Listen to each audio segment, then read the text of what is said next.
अच्छा, चलें अब हम प्लाज़्मोडियम पढ़ेंगे। प्लाज़्मोडियम क्या है? प्रोटोज़ोआ, ब्लड वाला। ठीक है, सबसे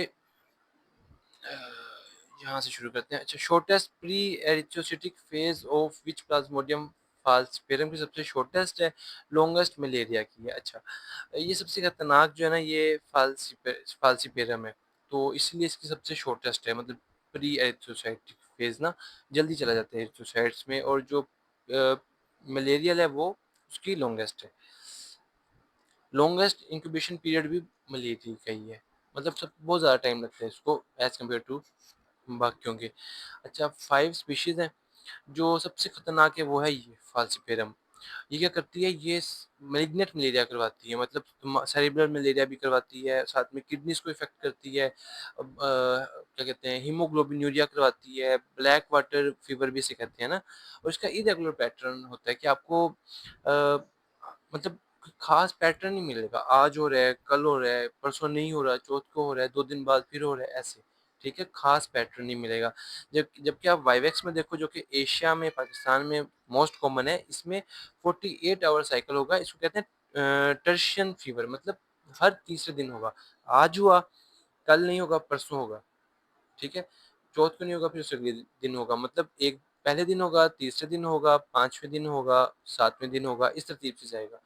और जो है मलेरिया देखो ये इसका इंक्यूबेशन पीरियड भी ज़्यादा और इसके फीवर के आने का टाइम भी ज़्यादा। ईज़ी तरीका याद रखने का देखें क्वार्टन फीवर होगा कि हर 72 घंटों के बाद होगा। इसमें ये है कि इसमें आप देखोगे तो मतलब ये आज होगा, कल नहीं होगा, परसों नहीं होगा, चौथ को होगा, ठीक है? फिर 5वें, 6 को नहीं होगा, 7 तारीख को 7वें दिन होगा, इस तरह होगा ये 2-2 दिन छोड़ के। इसको कहते हैं कॉटन फीवर मलेरिया को।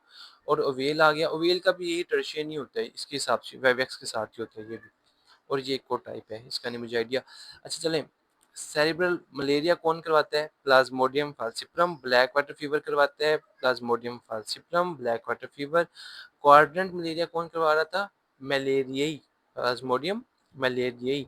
और फाल्सिपरम मैलिग्नेंट मलेरिया करवाता है, सेरेब्रल मलेरिया करवाता है।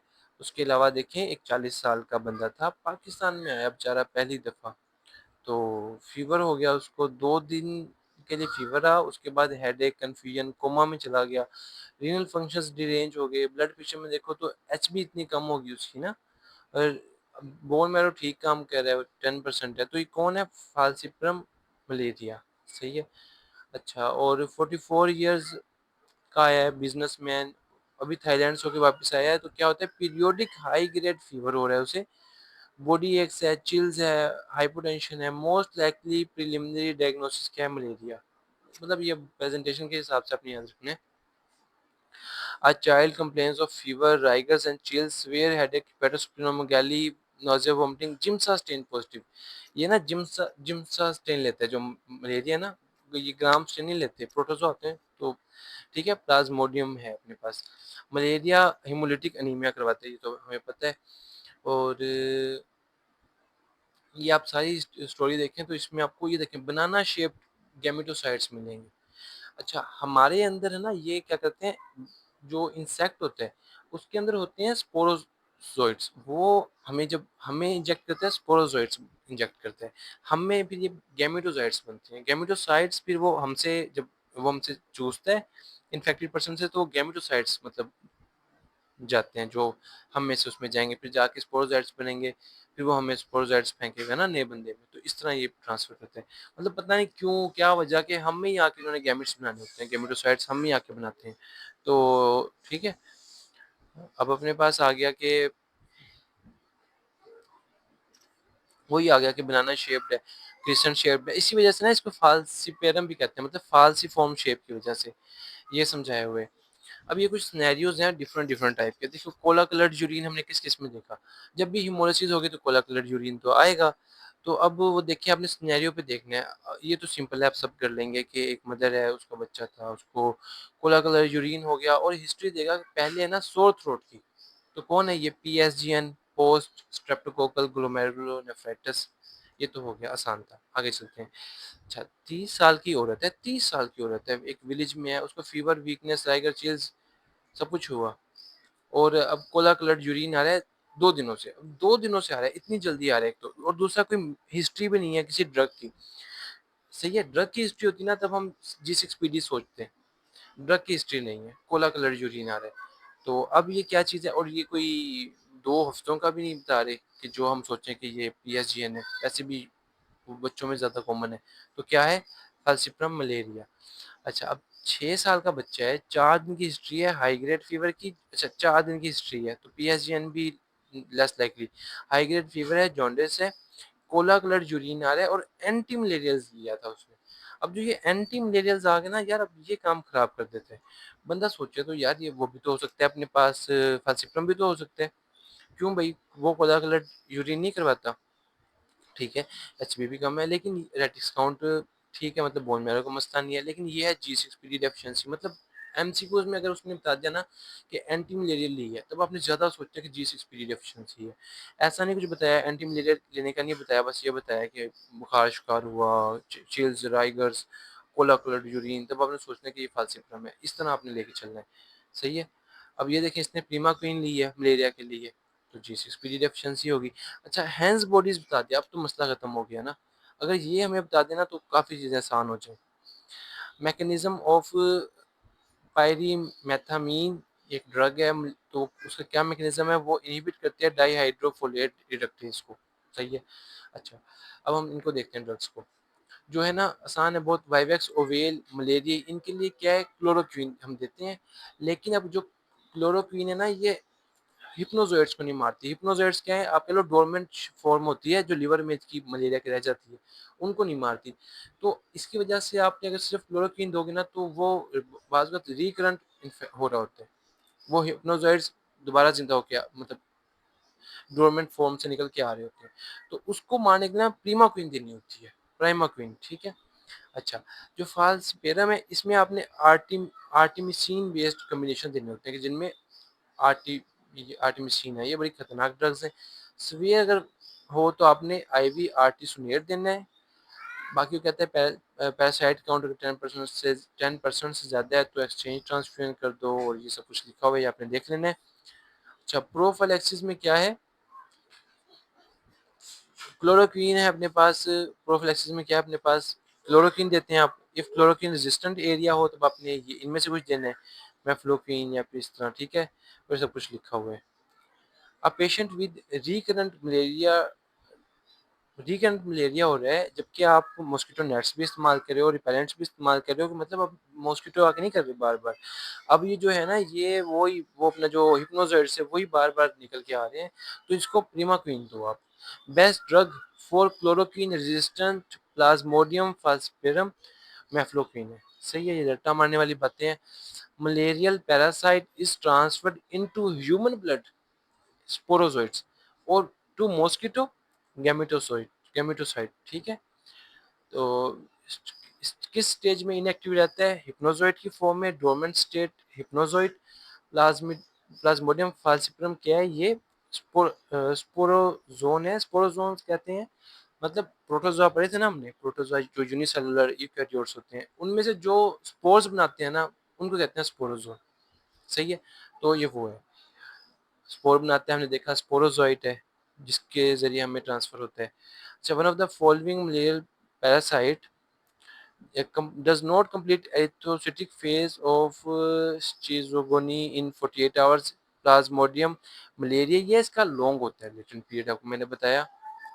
अच्छा, farmer with migratory lesion on foot, cutaneous larva migrans, जो हुक वर्म्स आपको मैंने बताया था ना, नीमाटोड्स होते हैं, राउंड वर्म्स जो होते हैं, वो आपको वो ना पैरों से जाते हैं, नंगे पैर चलते हैं ना जो बच्चे, उनमें फिर वो मतलब वो लाइक इस खेतों में खास तौर पे, तो उनमें ये होता है कि वो उधर ही कर रहे होते हैं ना, मतलब खाना वगैरह उधर कर रहे होते हैं, फिशेस उधर कर रहे होते हैं, तो उसमें फिर वो बैक्टीरिया वो होते हैं, ये लार्वी वगैरह, वो फिर लार्वी वो साइड उसके एग्स होते हैं, वो लार्वी बन जाते हैं, फिर वो पैरों के जरिए जाते हैं, स्किन के जरिए जाते हैं बॉडी में, फिर ब्लड से मतलब इस तरह फैलते हैं वो। तो जब स्किन के जरिए जाते हैं ना, तब ना वो ऐसे जिस तरह सांप की तरह की ना लियंस बनाते हैं, जैसे जैसे वो जा रहे होते हैं अंदर, इची बहुत होती है, रेडनेस रेड होती है, तो उसको कहते हैं क्यूटेनियस लार्वा माइग्रेंस। सही है, माइग्रेटरी लियन होती है, मतलब माइग्रेट कर रही होती है फुट में। और ये राउंड वर्म्स करवाते हैं, क्योंकि ठीक है, तो वही बात लिखी है। Most common post burn non bacterial organism कौन सा है? कैंडिडा। और वो कौन सा है अपने पास, अगर कुछ खतरनाक कौन सा है बैक्टीरियल, तो वो स्यूडोमोनास है। बर्न्स के पेशेंट में एल्ब्यूमिन की डेफिशिएंसी हो जाती है, बिल्कुल ऐसा है। और बर्न्स के पेशेंट में हाइपोनेट्रीमिया हो जाता है, वो पानी वाटर लॉस होता है, फ्लूइड नेट सोडियम लॉस होता है। और इंक्रीज्ड ईएसआर हो जाती है डिक्रीज एल्ब्यूमिन की वजह से। ऐसा ही है, जो एल्ब्यूमिन है ना, ये नेगेटिव प्रोटीन है, और ये आरबीसीज को ऐसे एक दूसरे से दूर दूर रखती है। इसकी डेफिशिएंसी से ना आरबीसीज आगे चिपक जाते हैं, एग्लूटिनेशन हो जाती है, ठीक है, सेडिमेंटेशन से ईएसआर ज्यादा हो जाता है। अच्छा, वो कहते हैं कि लिम्फोग्रेनुलोमा वेनेरियम कौन करवाता है? क्लेमीडिया ट्रैकोमेटिस L1 टू L3, इसकी सीरोटाइप्स हैं। ये जो है ना, हम डिस्कस कर लेते हैं सीरोटाइप्स। ये क्लेमीडिया ट्रैकोमेटिस है, सही है। और सीरोटाइप्स इसमें आ जाती है ए बी सी, जो है वो कराती हैं trachoma follicular conjunctivitis with corneal scarring, A B C जो कांट सी। और जो L1 L2 L3 हैं, ये करवाती हैं लिम्फोग्रेनुलोमा वेनेरियम, ये ना इंग्वाइनल लिम्फ नोड्स में करवाती हैं, उनकी लिम्फेडेनोपैथी करवाती हैं, और गाल वहाँ अल्सर्स भी बनते हैं।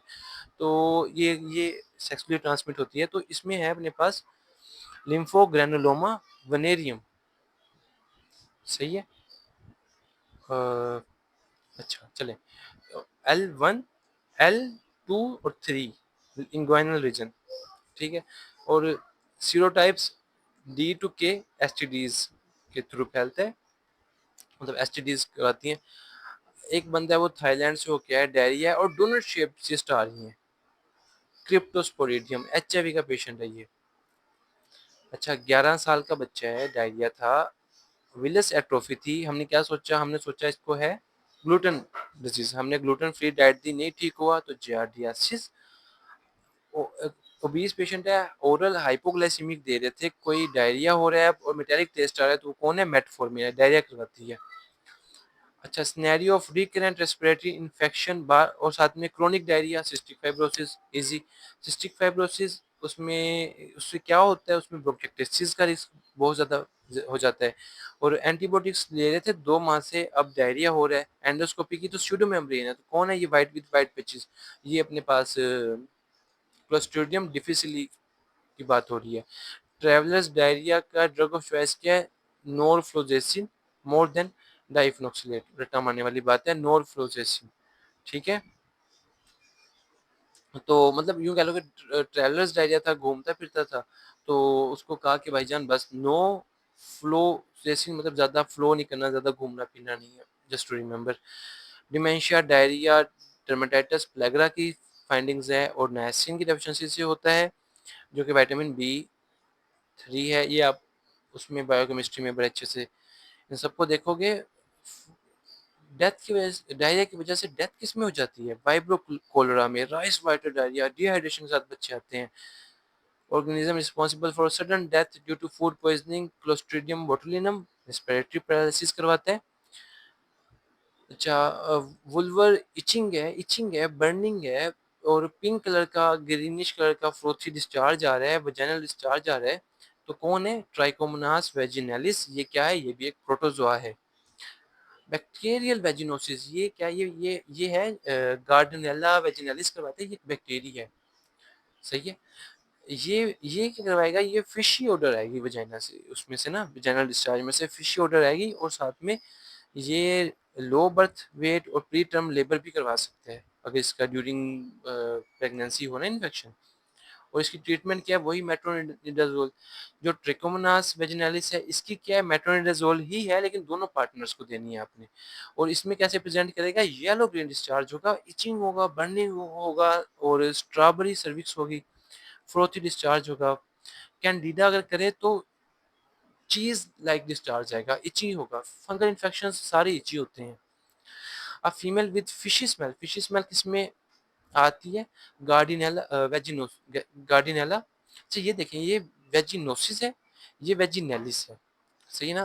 बैक्टीरियल वेजिनोसिस, चूंकि उसमें आती है, मेट्रोनिडाजोल देंगे। ट्रिकोमोनास वेजिनेलिस अगर करेगा तो दोनों पार्टनर्स को देंगे मेट्रोनिडाज़ोल। और अगर फाउल स्मेलिंग ग्रीनिश डिस्चार्ज आ रहा है और मोटाइल ट्रोफोज़ाइट्स हैं, इनका ना अगर आप वो लो जैसे स्मेयर लो तो उसमें आपको ना ट्रोफोज़ाइट्स मिलेंगे, मतलब यूनिसेलुलर आपको यूकेरियोट्स मिलेंगे और इनमें फ्लैजेलेटेड होते हैं, मोटाइल होते हैं। सही है? तो ये अपने पास आ गया। ड्रग ऑफ चॉइस क्या है? मेट्रोनिडाज़ोल है, ये सब कुछ वही बातें हैं। Most common pre term labour कौन करवाता है? Bacterial vaginosis. सही है? पेप स्मेयर लिया और सब कुछ मिला, कर्ड लाइक वेजाइनल डिस्चार्ज आ रहा है, चीज़ लाइक आ रहा है, तो Candida albicans pseudo hyphae, Candida albicans.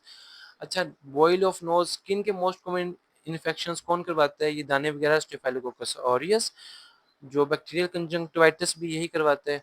Most common organism Asiatic tap में, अगर एसाइटिक टैप है, अगर आपको है स्पॉन्टेनियस बैक्टीरियल पेरिटोनाइटिस तब इकोलाई। अगर आपको सर्जरीज के बाद हो रहा है तो बैक्टीरियोइडिस। नी इन्फेक्शन में मोस्ट कॉमन स्ट्रेफारियस है, ऐसा ही है। अच्छा, काजिंग यूटीआई इकोलाई। अच्छा, इसके ना वैसे कोई हिसाब है कि लाइक कितने कितने अरसे में हो रहा है? अगर तो हो रहा है ना फौरन, within I guess months हो रहा है, तो उसमें स्ट्रेप्टोकोकस एपिडर्मिडिस आई गेस ज़्यादा कॉमन है। और अगर बाद में हो रहा है, अरसे बाद हो रहा है, तब स्ट्रेफाइस लाइक एक साल बाद इस तरह हो रहा है, तो स्टाफ और यस कॉमन है। मोस्ट कॉमन ऑर्गेनिज्म काजिंग किया गया preterm labour vaginosis, pyogenic osteomyelitis staphylococcus aureus करवाता है। और अगर कहे कि स्प्लीनेक्टमी का पेशेंट है, अब कौन करवाएगा?